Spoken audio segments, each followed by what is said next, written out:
porque, de fato, são um tema muito complexo, mas que na realidade nós devemos escutar. Eu gostaria que os irmãos abrissem a palavra em Lucas, capítulo 16. Lucas, capítulo 16.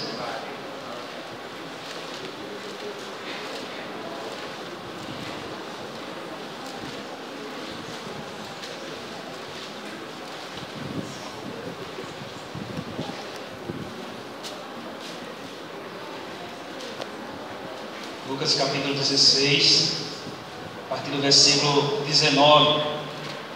E à medida que você for encontrando, gostaria que você pudesse se colocar de pé, quando nós fazemos a leitura da palavra.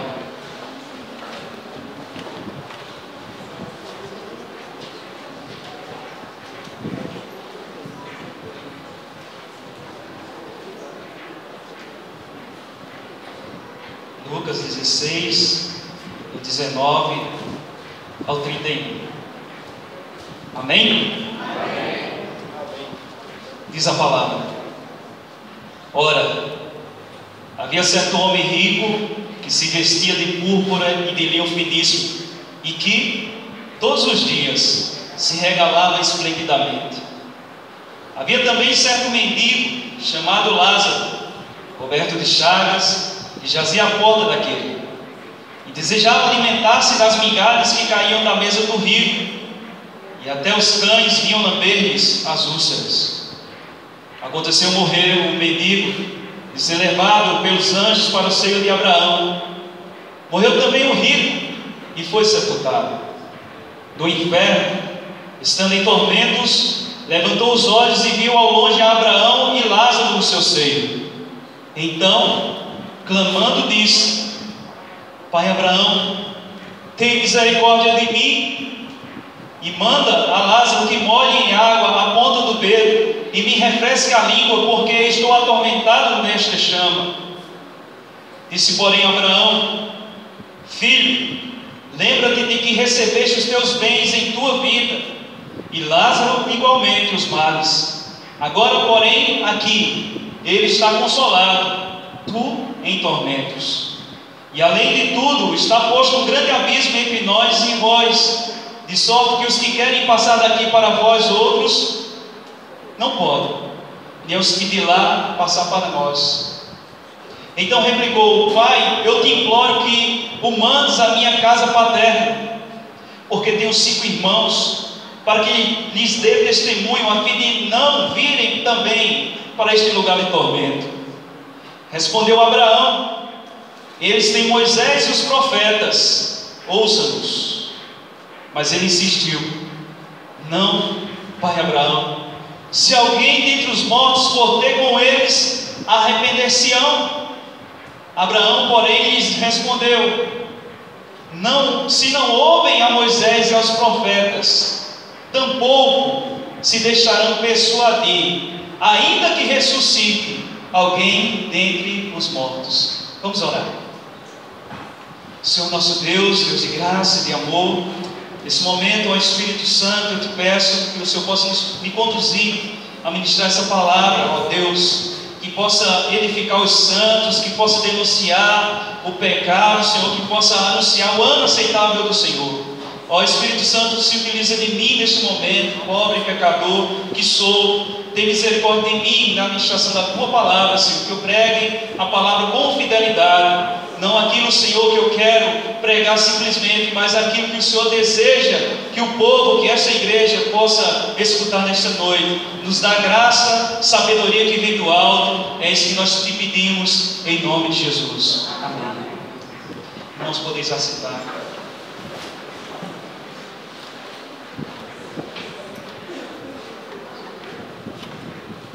O tema que coloquei nessa mensagem nessa noite é: no inferno não haverá missões. No inferno não haverá missões. Vivemos um período, irmãos, que na realidade não se fala mais de inferno. Nas nossas igrejas, irmãos, Brasil aí afora, no mundo, Se fala muito em vitória, em poder, em bênção, em prosperidade, em céu, mas não se fala tanto de inferno. Mas por que então falar sobre esse tema, sobre o inferno? Primeira coisa, porque é bíblico. O inferno é real. Segunda coisa, porque Jesus, Ele advertiu o seu povo para que não fosse para este lugar.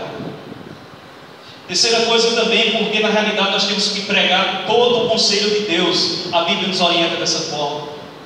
Nós não podemos pregar porções da palavra apenas. Nós devemos pregar todo o conselho de Deus para o povo dele. Jesus citou várias parábolas que ilustravam a realidade do inferno, do juízo, da condenação de cidades. Advertiu diretamente sobre o inferno. Em Lucas, no Evangelho de Lucas, esse aqui, mais no capítulo 12, versículo 5, Jesus disse o seguinte: eu, porém, vos mostrarei a quem temer. Temer aquele que depois de matar tem poder para lançar no inferno. Sim, digo-vos, a esse deveis temer. Devemos temer ao Senhor, aquele que pode matar e lançar no inferno. Mas, meus irmãos, o primeiro-ministro Churchill, da Inglaterra, durante o período da Segunda Guerra Mundial, ele foi um dos grandes líderes durante aquela guerra. Mas ele afirmou uma coisa interessante com relação à pregação. Ele disse que nos púlpitos da Inglaterra, naquele período lá, entre 1939 e 1945, já não se pregava mais sobre o inferno. E por causa disso, havia frieza na igreja da Inglaterra. Se nós olharmos agora para a Europa, irmãos, alguns dizem que a Europa é um continente pós-cristão. Já não se prega mais o Evangelho, já não se prega mais a palavra. Meus irmãos, devemos falar sobre o inferno, porque na realidade o inferno muitas vezes nos causa temor, mas é necessário que nós apregoemos. Durante toda a história existiram várias pessoas que interpretaram a questão do inferno. Alguns pensavam que, no final das contas, todos seriam salvos. Que na realidade, irmãos, aqueles até que não tinham ouvido falar de Jesus Cristo seriam salvos. Que na realidade o inferno não seria eterno, seria um lugar apenas onde Deus iria destruir todos os pecados. É a teoria universalista. Mas também, irmãos, existia outro grupo de pessoas que diziam que nem todos seriam salvos, mas diziam que a punição do inferno não era eterna, ou seja, que haveria um fim da punição. Aqueles que não creram seriam enviados ao inferno, mas essa realidade do inferno não seria eterna. Eles ficariam sofrendo por um tempo, depois Deus iria aniquilar, deixaria de existir, desapareceria. O inferno não seria eterno para estes. Para outros irmãos, e aí já para outro caminho, negam que Jesus poderia ser o único caminho, como o presbítero John aqui falou, dizendo que todos os caminhos podem levar para Deus. Mas, meus irmãos, nessa noite eu quero dizer que todas essas três concepções estão erradas à luz da Bíblia. A primeira verdade terrível que a Bíblia fala com relação a este tema é que nem todos serão salvos. A segunda verdade, irmãos, terrível do inferno é que a punição não é por um tempo, a punição é eterna. E a terceira verdade, irmãos, que nós devemos expressar nessa noite, que só Jesus Cristo é a esperança que pode livrar o homem do fogo do inferno e levar e conduzi-lo para o céu. O Evangelho de Lucas, irmãos, esse que nós lemos aqui, é o Evangelho dos desfavorecidos, é o Evangelho humilhados, é o evangelho dos marginalizados, é o evangelho onde Jesus ele fala uma mensagem de esperança para os pobres e uma mensagem de advertência para os ricos. Não é à toa, irmãos, que nós vamos ver mais à frente aí Jesus falando sobre o jovem rico, conversando com o jovem rico, com relação ao amor à riqueza, ao amor aos bens, ao amor ao ter. Essa parábola que nós acabamos de ler, irmãos, fala de duas pessoas e fala de dois destinos. Mas nesta noite eu gostaria de expressar aqui principalmente o destino do rico. Se nós formos analisar, irmãos, esta parábola, Jesus contando, ele expressa na realidade o seu centro não está em Lázaro, mas o centro está no rico. A ênfase se dá no rico. Você pode perceber que é o rico que fala com Abraão. Você pode perceber que Lázaro não fala nada, mas o rico sempre está falando. Eu gostaria de falar sobre este rico. É a única passagem da Bíblia, irmãos, que descreve a experiência de um ímpio no inferno. Por isso que é interessante nós também expressarmos isto, pregarmos nesse texto e enfatizarmos neste rico. Primeira coisa que eu gostaria de falar nessa noite, irmãos, é a condição de um homem neste mundo não é uma prova de seu estado aos olhos de Deus. A condição de um homem neste mundo não é uma prova de seu estado aos olhos de Deus. Veja comigo o versículo 19 e 20. Diz aqui, falando sobre o rico, diz: ora, havia certo homem rico que se vestia de púrpura e de linho finíssimo, e que todos os dias se regalava esplendidamente. Havia também certo mendigo, chamado Lázaro, coberto de chagas, que jazia à porta daquele. Irmãos, o mendigo, aqui no versículo de número 20, ele recebeu um nome. Esse nome foi Lázaro. Esse nome significa Deus ajuda. Mas é interessante, irmãos, que quando nós olhamos para o rico, ele não recebeu o nome. Lázaro recebeu o nome, mas o rico não. Porque, irmãos, nós podemos entender que muitas vezes as pessoas ricas sobre essa terra são valorizadas pelos homens, mas quem sabe não são valorizados por Deus. Muitas vezes, irmãos, aquelas pessoas que são mais pobres, que ninguém sabe o seu nome, mas o Senhor sabe. Os valores, irmãos, do reino de Deus são diferentes do reino terreno, do reino de Satanás. Os valores do alto são mais excelentes do que os valores daqui dessa terra, irmãos. Amém. Nós não podemos avaliar os homens por aquilo que eles possuem. Nós devemos avaliar os homens pela graça que eles têm, pela graça que receberam de Deus. Meus irmãos, nós temos visto aí, dia após dia, que a teologia da prosperidade tem campeado nas nossas igrejas. Mas, meus irmãos, quando nós olhamos para essa teologia e vemos aqui a palavra, eles nunca leram essa parábola. Eles não leram essa parábola,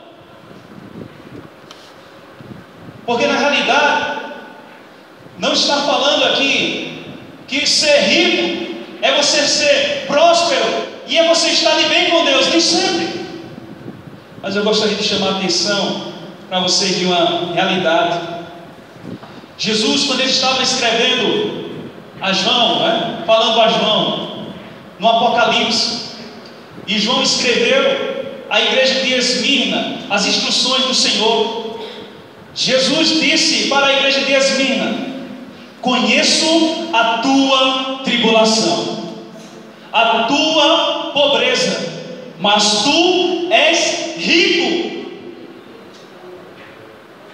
Jesus estava falando para aquela igreja de Esmirna: eu conheço a tua tribulação, eu penso que você tem passado por provas, por lutas, porque estão anunciando o Evangelho, porque estão pregando a palavra do Senhor.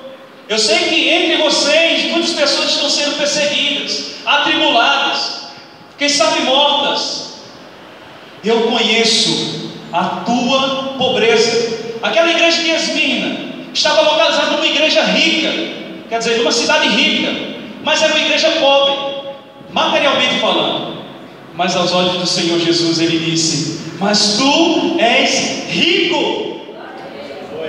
Meus irmãos, a riqueza da terra não é a mesma riqueza do céu. Glória a Deus. Os tesouros da terra não são os mesmos tesouros do céu. Mas muitas vezes nós estamos anelando esses tesouros que aqui vão ficar. Como nossa irmã Rosa expressou, tudo isso vai passar. E esquecemos de buscar aquilo que é mais excelso, irmãos, aquilo que é celestial, aquilo que na realidade nem nada pode roubar, o ladrão não pode roubar. Aleluia, louvado seja o Senhor. Mas uma questão nós podemos entender aqui e expressar, para que na realidade nós não venhamos cometer uma incoerência. A riqueza não é um sinal do favor divino, do favor de Deus, nem a pobreza é um sinal do desfavor de Deus. Temos que de fato pensar sobre isso e pensar que este rico está aqui sendo expressado porque ele não amava a Deus, porque ele desprezava o Lázaro. E quando nós olhamos para a sua vida, ele vivia esplendidamente. Interessante que ele se vestia de púrpura. A púrpura vinha de outra região da Fenícia, era muito famosa naquela época. E aqui ele se vestia também de linho finíssimo. O linho era natural do Egito, ou seja, era tudo produto importado, riquíssimo naquela época. E diz aqui que todos os dias se regalava esplendidamente. Eu tenho dinheiro, eu sou rico, eu sou próspero, pensando que isso tem alguma segurança em si mesmo. E no versículo 20 fala um pouco da indiferença que de fato aquele rico tinha para com aquele pobre. Aquele mendigo chamado Lázaro, ele foi lançado, porque essa palavra jazia à porta significa lançado por causa de uma enfermidade. Então aquele mendigo ele foi lançado na porta daquele rico. Mas interessante também, irmãos, aqui no versículo 21 diz: e desejava alimentar-se das migalhas que caíam na mesa do rico, e até os cães vinham lamber-lhes as úlceras. Ele desejava se alimentar daquelas migalhas que caíam da mesa do rico. O texto não está dizendo que ele se alimentava, mas ele desejava. Em nenhum momento nós podemos perceber o rico dando lá a esmola para aquele pobre, para aquele mendigo. Mas pelo contrário, nós vemos aqui um cachorro ali lambendo as suas úlceras, para você ver o estado de quem era aquele Lázaro. Onde muitas vezes nós temos visto aí as pessoas dizerem que a enfermidade é produto de Satanás e que a pessoa não tem nada com Deus. Muitas pessoas dizem que na realidade está doente é porque está em pecado. Quem não vai ficar enfermo, irmão, em algum momento da vida? Se nós formos analisar o pecado lá no Jardim do Éden, foi que trouxe isso, irmãos, a enfermidade sobre nossas vidas. O pecado do Jardim do Éden trouxe a morte. O pecado no Jardim do Éden trouxe a separação do homem e Deus. O pecado do Jardim do Éden é que pode levar o homem ao inferno. Só o pecado foi necessário para Deus expulsar Adão e Eva do paraíso. Quantos pecados nós já temos cometido? Nós podemos perceber aqui, irmãos, contraste de fato nesses versículos entre o rico e Lázaro. Enquanto que o mendigo, ele se contentava com as migalhas da terra, porque ele tinha um tesouro do céu. O rico não se contentava com as migalhas da terra, porque ele não tinha o tesouro do alto. Irmãos, Deus conhece, Deus sabe todas as coisas. Deus conhece as batidas do nosso coração.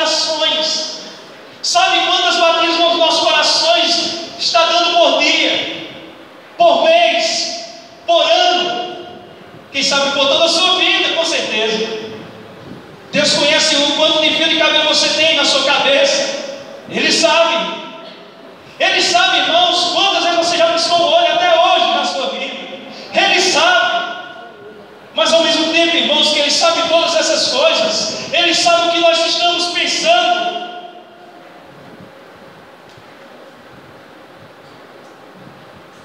Os nossos pecados de pensamento. Glória a Deus. Ele conhece, irmãos. Ele conhece. E o que significa dizer? Significa dizer que Ele conhece o coração do rico e Ele conhece o coração de Lázaro. Glória a Deus. Significa dizer que na realidade aos olhos dos homens o rico tinha nome, mas aos olhos de Deus ele não tinha. Significa dizer que Lázaro não tinha um nome na terra, mas o seu nome estava escrito no livro da vida. Aleluia. Segunda coisa que eu gostaria de falar nessa noite é sobre a realidade e eternidade do inferno. Versículo 22 fala algo interessante, irmãos, para nós nessa noite. Fala como acaba a história dos dois, pelo menos aqui na terra. Diz o seguinte: aconteceu morrer o mendigo e ser levado pelos anjos para o seio de Abraão. Morreu também o rico e foi sepultado. Irmãos, a miséria daquele mendigo, de Lázaro, terminou da mesma forma que o tesouro daquele rico terminou. Tanto a miséria como os tesouros acabaram na morte. Eles tiveram o mesmo destino, pelo menos aqui na terra falando. Tiveram o mesmo destino, com a morte. Mas eu quero dizer para vocês que a diferença foi depois. O destino para onde eles foram. Veja comigo o versículo 23. No inferno, estando em tormentos, levantou os olhos e viu ao longe a Abraão e Lázaro no seu seio. No inferno. Diz o que aí a palavra? No inferno o quê? Pronto, olha aí. No inferno, estando em tormentos. Veja o versículo 28, irmãos, comigo. Olha no finalzinho do versículo 28. Quando ele diz: a fim de não virem também para este lugar de tormento. O inferno é um lugar de tormento, irmãos. O inferno é um lugar de sofrimento. E John Benton, ele cita pelo menos afirma quatro elementos sobre o sofrimento do inferno. O primeiro elemento que ele cita é que o primeiro elemento do sofrimento é a privação. Privação. Muitas pessoas que não temem a Deus, pessoas que na realidade pensam que vão viver a vida toda sobre esta terra, eles começam a caçoar das coisas de Deus, brincar com as coisas do Senhor, e dizem que querem ir para o inferno, porque no inferno vai ter festa, porque no inferno vai ter farra, porque no inferno eu vou liberar todos os meus desejos sexuais, porque no inferno eu vou beber, porque no inferno eu vou ter mulheres. Muitas pessoas pensam que o inferno é isso, é um lugar de festa. Eu digo a você, não é. No inferno não tem festa, irmãos. No inferno tem sofrimento. Não tem festa no inferno. É um lugar de privação. É privação, sabe de quê, irmãos? Da bondade de Deus. Lá não tem bondade nenhuma. Lá não tem misericórdia nenhuma. Se porventura sobre essa terra um ímpio pode desfrutar, quem sabe, de uma benesse, quem sabe de dias regalando-se como este rico, quem sabe de dias favoráveis a ele, no inferno ele não vai ter. Vai ter privação, irmãos. Não vai ter misericórdia de Deus. Ainda o ímpio sobre essa terra, vivendo, ele recebe da misericórdia de Deus todos os dias, porque Deus podia matá-lo, mas quem sabe aí o ímpio está vivendo muitos anos, ele está recebendo a misericórdia de Deus, ele está recebendo a graça comum de Deus, que Deus dá a todos. O mesmo sol para nós cristãos só para o ímpio também. Ele está recebendo a graça de Deus. Mas no inferno ele não vai ter isso. O segundo elemento que, irmãos, nós podemos expressar aqui nessa noite é o elemento do castigo. Castigo. Jesus se referiu ao inferno como fogo, fornalha acesa. E em Mateus 5:22, quando ele usa a palavra ali, inferno, ele está falando de Gena, que era um lugar, o vale de Inom, que no Antigo Testamento, o rei Manassés lançava sobre ali, aquele lugar, sacrifícios ao deus Moloque. E esse lugar de sacrifício, eles sacrificavam seus filhos, jogavam naquele lugar. No Novo Testamento, no período em que Jesus viveu, era um lugar que na realidade era um lixão. E ali eles lançavam lá seus dejetos, lançavam lá animais mortos, mas também lançavam sobre aquele lugar corpos de criminosos que tocavam fogo. E era naquele lugar que o fogo não se apagava, irmãos. E Jesus se referiu ao vale de Inom, que é o Gena, como a expressão de inferno, para dizer justamente isso, que lá o fogo não se apagará. Isso é uma expressão que Jesus quis usar, que humanamente falando nós não conseguiremos compreender plenamente a terrível estadia no inferno. É indescritível, irmãos. Temos alguns elementos para tentar compreender e imaginar de como será, mas nós não teremos a plena certeza de como é. Mas, meus irmãos, quando nós olhamos aqui para o versículo 24, olha que o rico, ele diz: então, clamando, disse: Pai Abraão, tem misericórdia de mim e manda a Lázaro que molhe em água a ponta do dedo e me refresque a língua, porque estou atormentado nesta chama. No inferno não há alívio, irmãos. Não há alívio. É um lugar de castigo. Não haverá alívio. Quem sabe nós estamos com uma dor de cabeça, tomamos um remédio e ali temos um alívio. Quem sabe a semana, durante esses dias, de fato, nós temos vivido dias corridos, nós temos se cansado no trabalho, uma semana pesada de tanto labutar.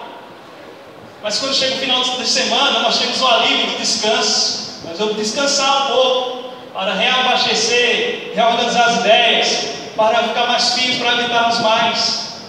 Mas, meus irmãos, no inferno não tem lugar de alívio, não tem lugar de descanso, não tem lugar de paz, não tem misericórdia, não tem bondade nenhuma, não tem nada que é belo, não tem nada que é alegre, irmãos. Lá não haverá, é lugar de castigo.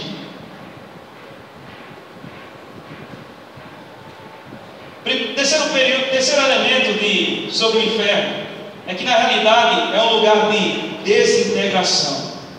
Jesus citou o profeta Isaías em Marcos 9, quando ele diz: onde o seu bicho não morre e o fogo nunca se apaga.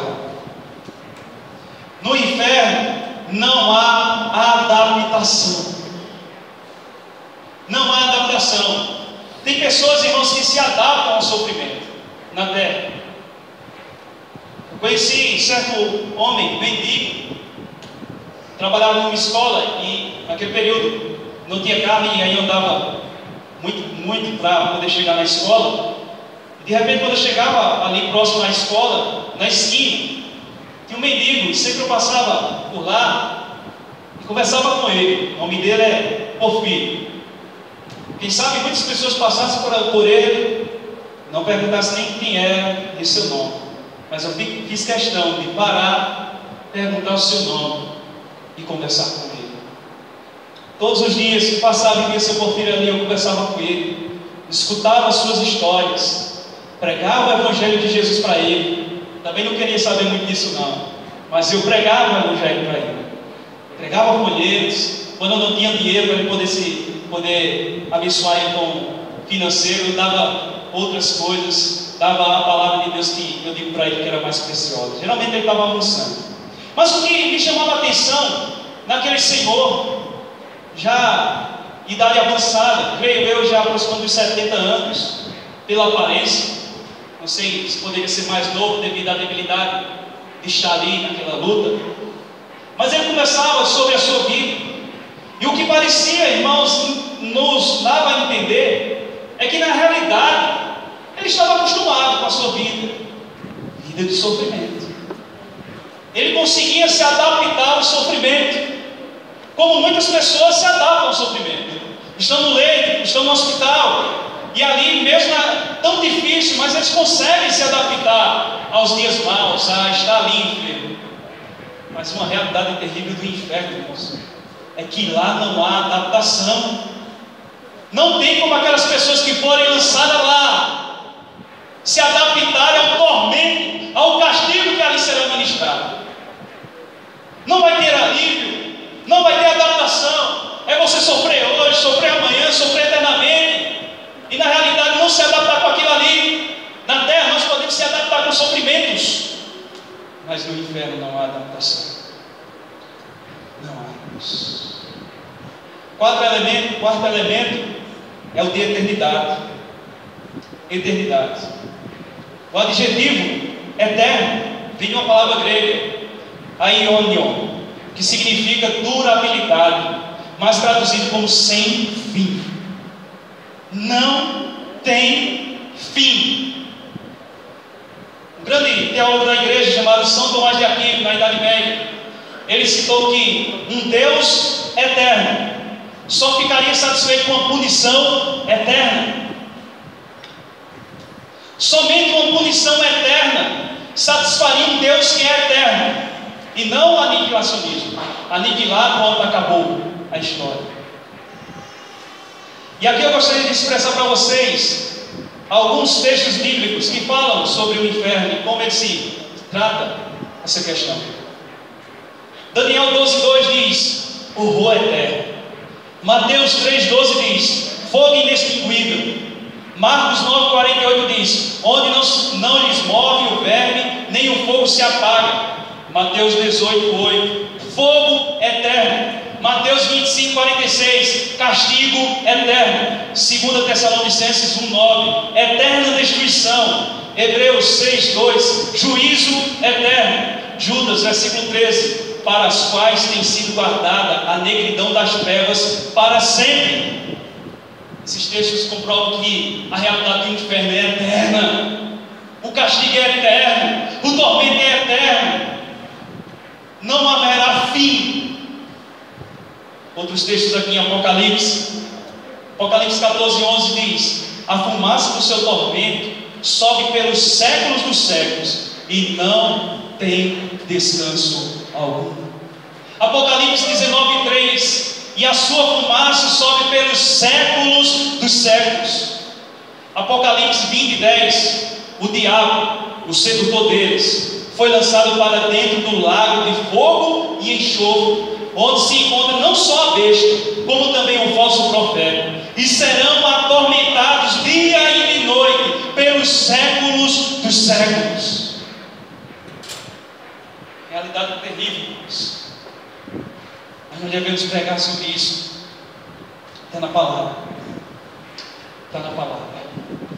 O rico, ele começa a expressar, e com uma conversa, um diálogo com Abraão, é como se ele estivesse clamando, é como se ele estivesse orando.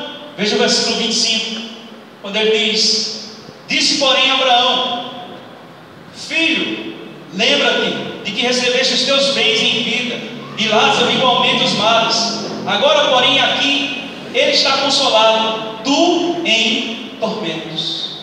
Quando o rico ele pediu a Abraão que fosse lá, porventura, Lázaro pudesse ir até onde ele estava e tocasse na sua, com a ponta da língua tocasse, para refrescá-lo.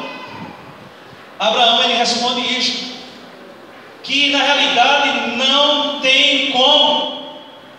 E no versículo 26 ele expressa isso quando diz: e além de tudo, está posto um grande abismo entre nós e vós, de sorte que os que querem passar daqui para vós outros não podem, nem os de lá passar para nós. Irmãos, o que nós podemos entender dessas expressões aqui é que o rico, ele escolheu o lugar errado para orar. Ele estava orando no inferno, onde as suas orações não seriam ouvidas, como de fato não foi. O rico escolheu o lugar errado para clamar. E aí nós olhamos para nossas vidas, irmãos, em que momento nós temos orado? Em que lugar nós temos orado? Nós não podemos, irmãos, perder tempo. Ore, interceda no lugar certo, ainda em vida, porque tanto para um como para o outro, mesmo se você for para o céu, você não tem como mais interceder lá, nem no inferno você tem como interceder, mas é aqui, irmãos, é aqui. Nós entendemos, a partir desses versículos que nós acabamos de ler, que quando o homem morre, ele parte com o destino definido. O seu destino não vai se definir depois, já está definido quando ele morre. Tira aqui, meus irmãos, toda aquela ideia de que na realidade existe um purgatório. Tira aqui a ideia de que existe um lugar que as pessoas irão purgar seus pecados, que irão se limpar e vocês poderão, e as pessoas irão poder ir para o céu. Aqui não tem isso. Como Hebreus 9:27 diz, ao homem está proposto morrer uma única vez, depois disso segue-se o juízo. Quando nós partimos, irmãos, nós partimos com destinos definidos, não tem meio termo. Ou você é de Jesus ou você não é, ou você creu ou você não creu, ou você é dele ou você não é, ou você vai para o céu ou você vai para o inferno. O inferno é tudo isso aqui, mas um pouco ele vai falar um pouco aqui. Se nós pudéssemos perguntar aqui nessa noite, quem gostaria de ir para o inferno? Certamente ninguém gostaria de ir. Ninguém gostaria de ir, irmãos. E aí a pergunta que eu faço novamente, você pense aí onde você está, para onde você vai? Para onde você tem caminhado? Você sabe quem é você. Você sabe o que você está fazendo. Você sabe se você é um verdadeiro cristão. Você sabe se você tem o Espírito Santo de Deus ou não. Você sabe. Terceira coisa que eu gostaria de falar, irmãos, terceiro ponto. O rico descobriu o valor de uma alma tarde demais. O rico descobriu o valor de uma alma tarde demais. Veja que ele, a partir do versículo 27, ele começa a olhar agora para o seu passado, ele começa a olhar para os seus familiares, que ele deixou lá. Veja o que ele diz. 27. Então replicou: Pai, eu te imploro que o mandes à minha casa paterna, porque tenho 5 irmãos, para que lhes dê testemunho, a fim de não virem também para este lugar de tormento. Respondeu Abraão: eles têm Moisés e os profetas, ouçam-nos. Mas ele insistiu: não, pai Abraão, se alguém dentre os mortos for ter com eles, arrepender-se-ão. Abraão, porém, lhe respondeu: se não ouvem a Moisés e aos profetas, tampouco se deixarão persuadir, ainda que ressuscite alguém dentre os mortos. Alguém já falou a seguinte expressão: o inferno não é nada mais do que a verdade conhecida tarde demais. A verdade conhecida tarde demais. O rico conheceu a verdade tarde demais. O rico soube agora que existia Deus tarde demais. O rico viu que tinha Jesus Cristo em fato O rico descobriu o valor de uma alma, tarde demais. Em Filipenses, no capítulo 2, fala justamente que todo nome vai se dobrar, todo joelho vai se dobrar, toda língua confessará, todos que estão debaixo da terra. Porque na realidade, irmãos, quando todos morrerem, e quando chegar lá, seja no céu, seja no inferno, eles saberão que é verdade. Lá no inferno não há incredulidade. Entende, irmãos? No inferno não há incredulidade. As pessoas são incrédulas aqui, mas quando eles estiverem sofrendo no inferno, eles vão saber que é real. Eles vão crer. Eles vão saber que aquilo é verdade. Quando nós olhamos aqui, esse homem, ele desejava que Lázaro fosse enviado para a sua casa, para que falasse aos seus 5 irmãos. Enquanto, quem sabe, esse rico viveu, ele não fez nenhum bem aos seus irmãos, nenhuma coisa boa, nenhuma benesse espiritual para eles. Mas quando ele morreu, ele olhou para o seu passado, olhou para as suas pessoas, sua família, e ele descobriu o valor de uma alma. O que nós temos a falar nessa noite, na realidade nós devemos saber qual é o valor de uma alma. Como alguém já expressou, uma alma vale mais que o mundo inteiro. Uma alma vale mais do que o mundo inteiro. Será que nós temos pregado aqueles nossos irmãos, nossos familiares? Será que nós temos falado de Jesus? Quem sabe esse rico aqui não falou, de fato não, estava agora pedindo para que Lázaro fosse até lá. Mas um dos aspectos, irmãos, mais terríveis que nós podemos expressar do inferno, você pode dizer, e tem coisa mais terrível ainda? Tudo isso não é terrível não? É, irmãos. Mas um dos aspectos mais terríveis que nós podemos perceber para aqueles que serão lançados no inferno é que eles terão uma mudança de mente. Aquilo que eu citei, que eles não serão mais incrédulos, mas que agora eles terão consciência. O inferno é um lugar de punição de Deus em consciência.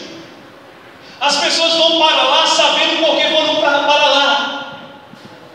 As pessoas estarão no inferno e lembrarão porque eles estão lá todo dia, martelando aquilo ali na sua cabeça. Estou no inferno, eu fiz isso, eu fiz aquilo, eu estou no inferno, martelando na sua cabeça. É um lugar de sofrimento consciente, irmãos.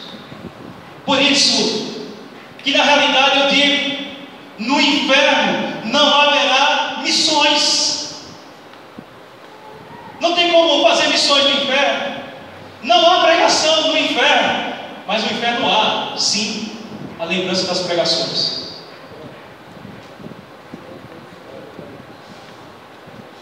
Irmãos, dia após dia, quem sabe domingo após domingo, quem sabe nós estamos aqui na igreja, quem sabe todos os dias, ou em outro lugar, escutando a palavra, no rádio, na TV. Você vê que na TV não tem muita coisa boa, não?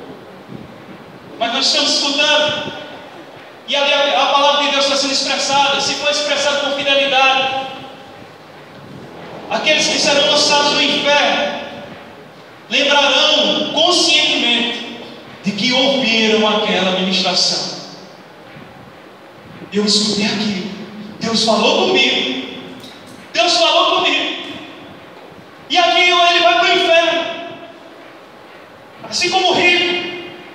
Eles se arrependem no inferno. Mas, meus irmãos, é tarde demais.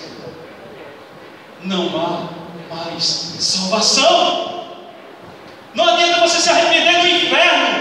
No inferno não há salvação. Salvação em vida. E se você se arrepender hoje, o Senhor, Ele vai te salvar. É hoje, irmãos. É hoje. Muitos que estão nas igrejas estão, quem sabe, irmãos, enganados, pensando que são quando não são, dizendo que são cristãos. É uma farsa. Muitos daqueles que estão pregando nos púlpitos é uma farsa, irão para o inferno. Muitos daqueles que estão cantando, cantores gospel, vão para o inferno, irmãos. Muitos daqueles que oram irão para o inferno.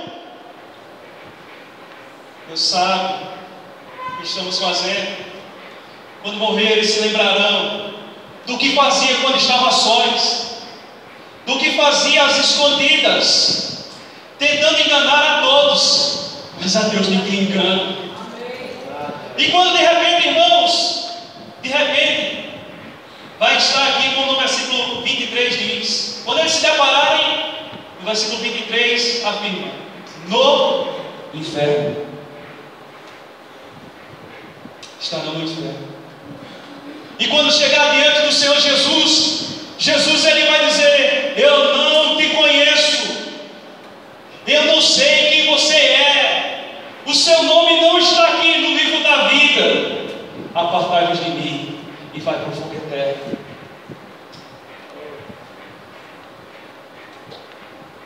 Outra coisa interessante que esse texto nos mostra, irmãos, que tem pessoas que recebem bênçãos de Deus, mas isso não significa dizer que na realidade essas bênçãos que eles vão receber de Deus vão transformar suas vidas. Tem pessoas que recebem curas, recebem milagres extraordinários, mas que de fato, irmãos, isso não vai ter mudança na sua vida.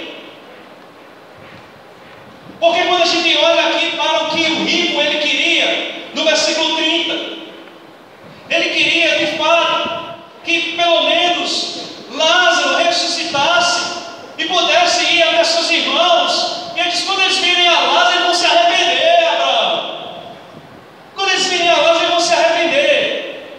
E Abraão ele expressa claramente, versículo 31, se não houve a Moisés e aos profetas, está falando aqui da lei e também dos profetas, da pregação, das profecias concernentes a Cristo, tampouco se deixarão persuadir, ainda que ressuscite alguém dentre os mortos.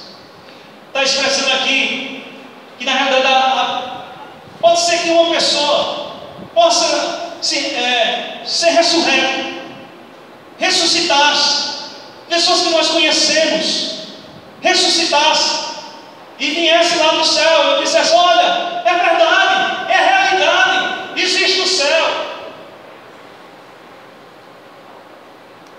Não iriam crer. Sabe por quê, irmãos?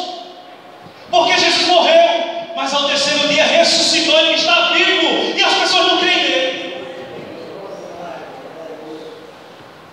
Ele está vivo e as pessoas não creem nele.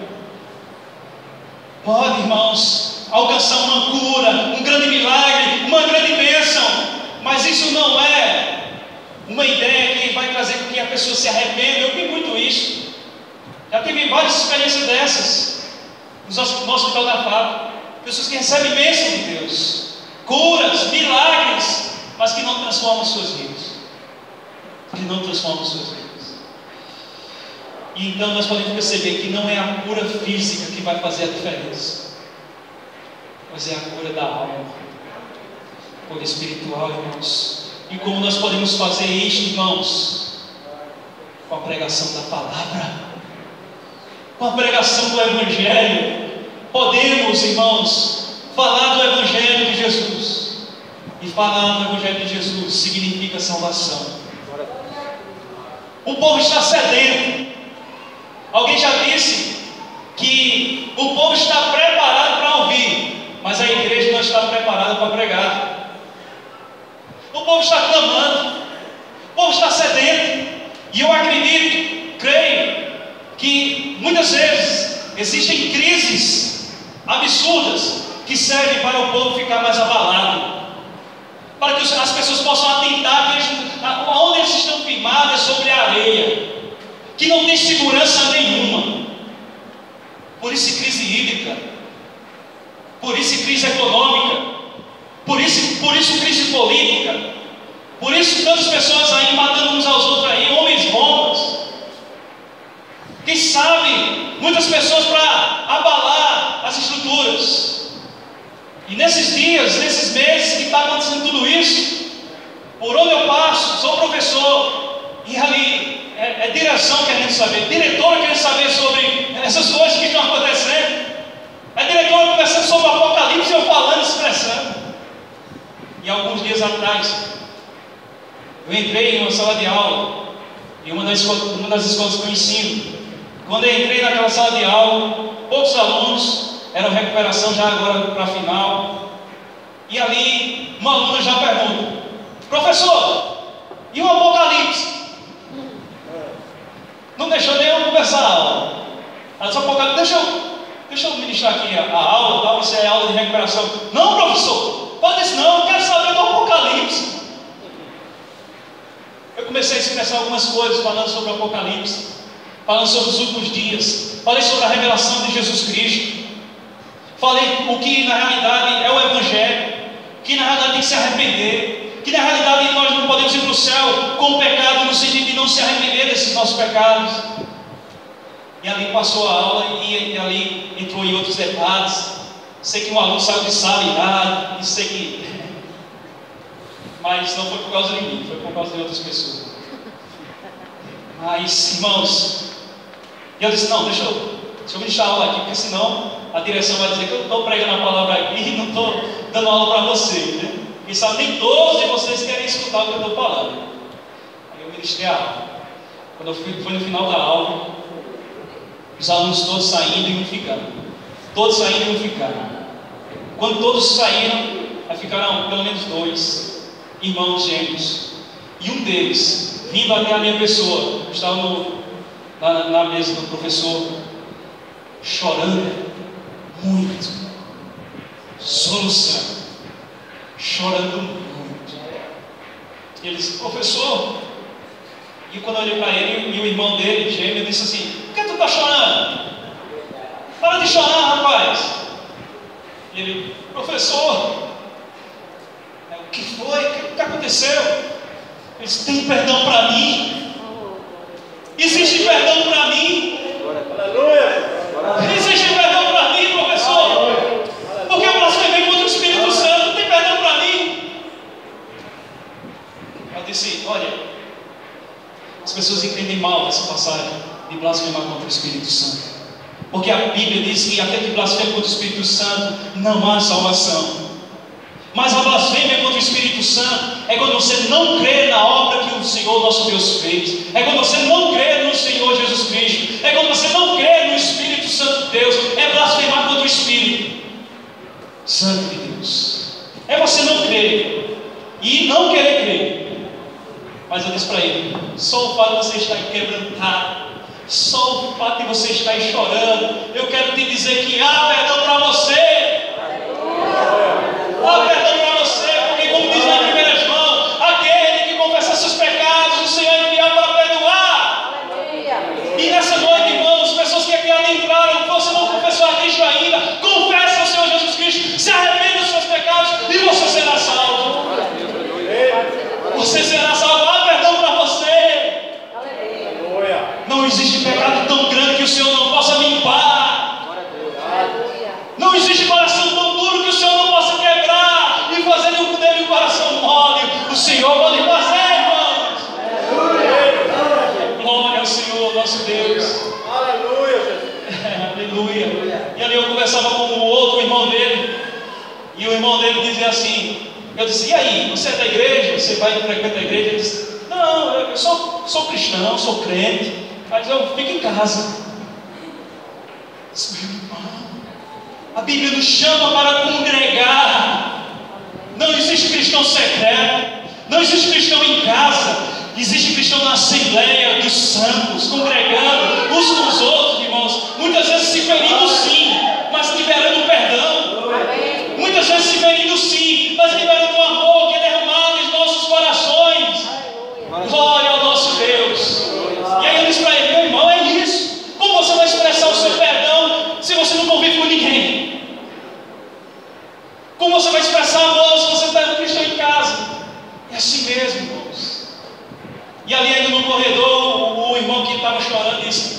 Professor, mas tem perdão para mim ainda? Tem perdão para mim? Eu disse, tem, meu irmão.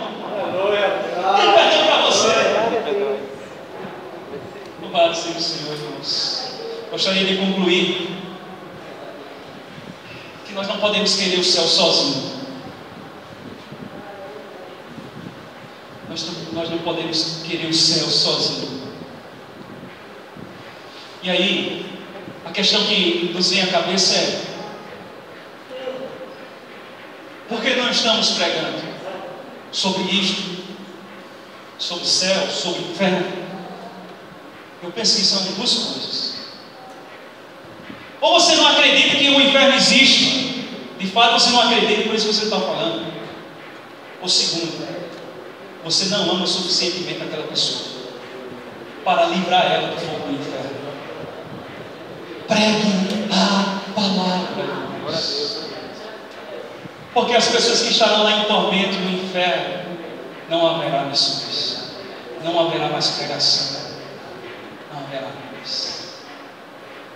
Que nós possamos olhar para tudo isso que foi feito aqui e atentar para a realidade do inferno. O inferno é real, o inferno existe. Aqueles que morrem sem Cristo vão para lá. Aqueles que na realidade não creem no Senhor Jesus Cristo vão sofrer, não haverá alívio.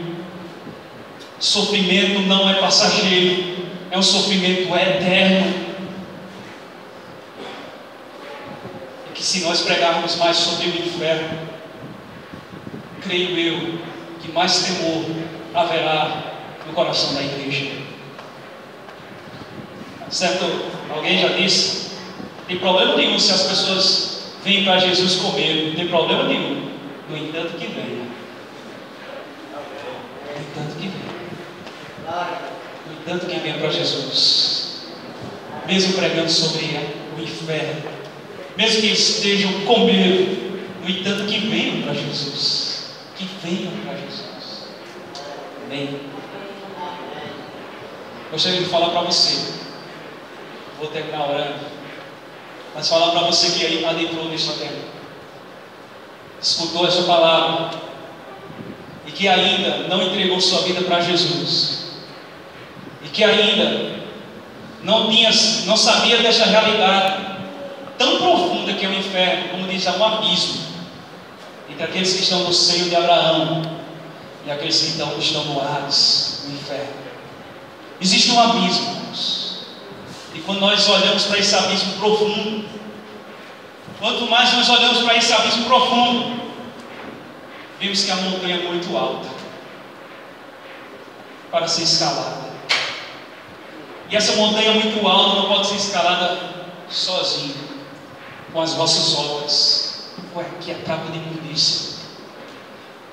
Essa montanha muito íngreme não pode ser satisfeita com religiosidade, com religião nenhuma. Você não pode subir. Esse monte alto só pode ser, na realidade, ultrapassada esta barreira quando o Jesus, que é o caminho, que é a verdade e que é a vida, Ele pega nas nossas mãos e nos levanta até este monte alto. E nos tira, irmãos, do abismo profundo. E vemos o monturo que nós estávamos lançados. Quando nós pregamos para o inferno, sobre o inferno, irmãos, nós olhamos quem nós éramos e para onde nós estávamos caminhando. Mas para aqueles que são salvos, a graça do Senhor nos alcançou no dia. Aleluia! Deus me alcançou no dia, irmãos. Me tirou do monturo assim como alcançou vocês. E por que não há gratidão do nosso coração, irmãos? E por que não há louvor do nosso coração, irmãos? Porque muitas vezes nós estamos falando somente sobre o céu, falando sobre o céu. E as pessoas querem fazer o céu aqui na terra.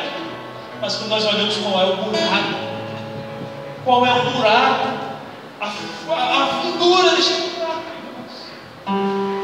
olhamos e percebemos que só pela graça Só pela graça.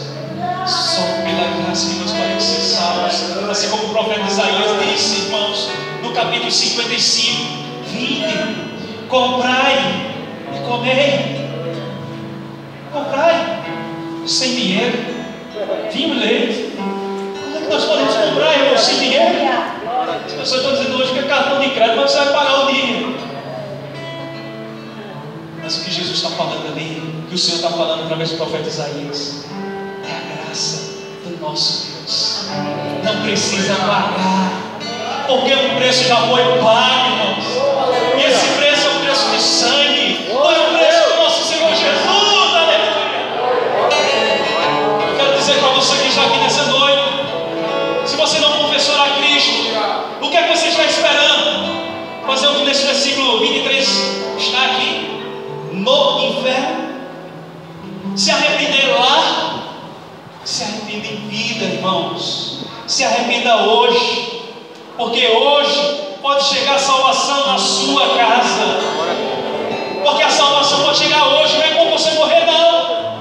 Mas a Bíblia expressa: aquele que crê e confessa o Senhor Jesus estará salvo, está salvo. Salvo hoje. Eu creio. Então, se você quer confessar Jesus como o único e suficiente Salvador, se arrependa dos vossos pecados, pedindo ao Senhor que te livre desse fogo eterno, consciente, castigo. Você levante sua mão nessa noite. Tem alguém aqui nessa noite que deseja confessar o Senhor Jesus como o único e suficiente Salvador? Levante sua mão nessa noite. Quem sabe você tem frequentado muitas vezes a igreja, Deus falando com você muitas vezes, mas você nunca tomou uma posição para Jesus. Levante sua mão nessa noite. Nós iremos orar por você. Você deseja fazer essa confissão nesta noite? Quebra a sua Aleluia. Amém, Deus. Você quer renovar sua aliança com Cristo nessa noite? Em algum momento você quebrou esta aliança, você deseja renová-la? Levante sua mão nessa noite. Você quer renovar essa aliança com o Senhor? Hoje é noite de aliança, de renovo de aliança, irmãos. De Deus expressar mais uma vez a oportunidade de você caminhar mais com Ele, seguir os seus passos, e após dia renunciar a si mesmo, carregar a sua cruz. Você quer fazer isso nesta noite?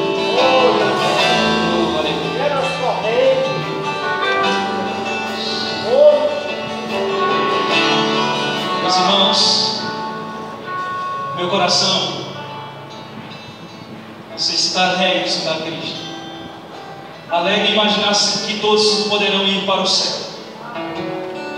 Mas triste, irmãos, saber que existe alguém aqui nessa noite e que não deseja se arrepender dos nossos pecados. E quando estiver neste lugar, no inferno, lembrará do que foi feito nesta Deus tem misericórdia. Fica de pé, irmãos. Vamos orar.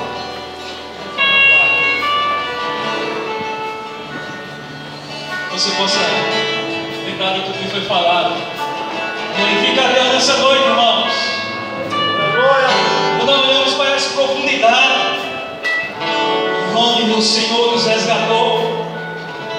Aleluia! Motivo de expressarmos a gratidão a Deus nessa noite. Então eu gostaria que você pudesse orar comigo, juntamente comigo. Você pudesse abrir sua boca como expressão